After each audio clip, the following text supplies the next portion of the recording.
اعلنوا ولا لسه؟ لسه، تلاقيهم بيدوروا على الهلال. يكون في علمكم سواء رمضان كان بكره ولا بعده، فاول سحور هيكون عندي واول فطار عندي. رمضان غالبا هيكون بعد بكره يا جماعه. استنوا علي شويه يا حسن.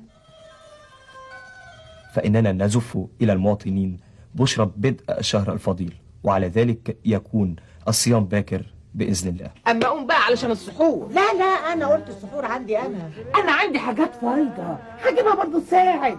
بس يا ريت يبقى سحور خفيف يا ماما. ايوه، خفيف احسن حاجه. لو تخس يا سيد بيه كلنا لازم نخس ودي فرصه. السحور جبنه وفول وزبادي بس. هو كده خفيف.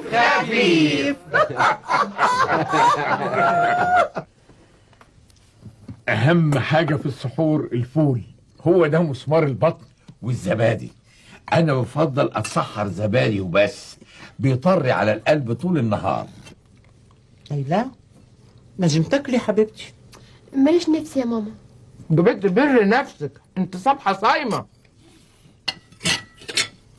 شويه شوربه من فضلك يا سلوى. انا اكلتي المفضله في السحور هي الشوربه. شكرا. وانا اهم حاجه عندي على السحور الجبنه، ممكن اعيش على الجبنه لغايه تاني يوم. اعمل لك ساندوتش يا حبيبتي. ما انا باكل اهو. يا ماما ما بتاكليش. يا بنت كلي، هتجوعي على اخر رمضان هتبقي زي العصايه، على رأي المثل جوعة على جوعة بقت زعزوعة.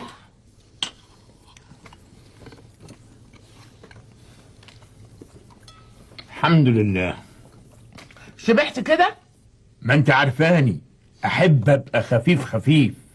في مكرونة من الظهر، اجيب لك حتة؟ زي بعضه بدل ما تترمي. احط لك عليها صلصة؟ ويا ريت جنبها حتتين لحمه ملبسين كده.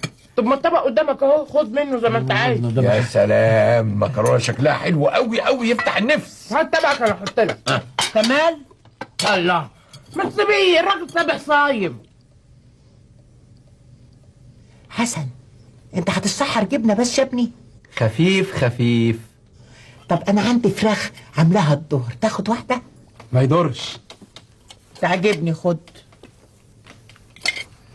انيسه، انت مش كنت عامله حمام محشي امبارح؟ فاضوا جوزين وجبتهم معايا هم، عاوزهم؟ لا، جوز واحد كفايه. طب خد يا اخوي، خد بر نفسك يا اجيب لك بالمره سلطانيه زبادي. زبادي ايه يا وليه؟ احنا هنلبخ على الاخر. بقول لك السحور لازم يبقى خفيف. الله، الحمام شكله مغري قوي. طب ما تاخد الجوز ده. لا انا هاخد واحده بس، لانه الحمام بيبقى حامي في الصيام.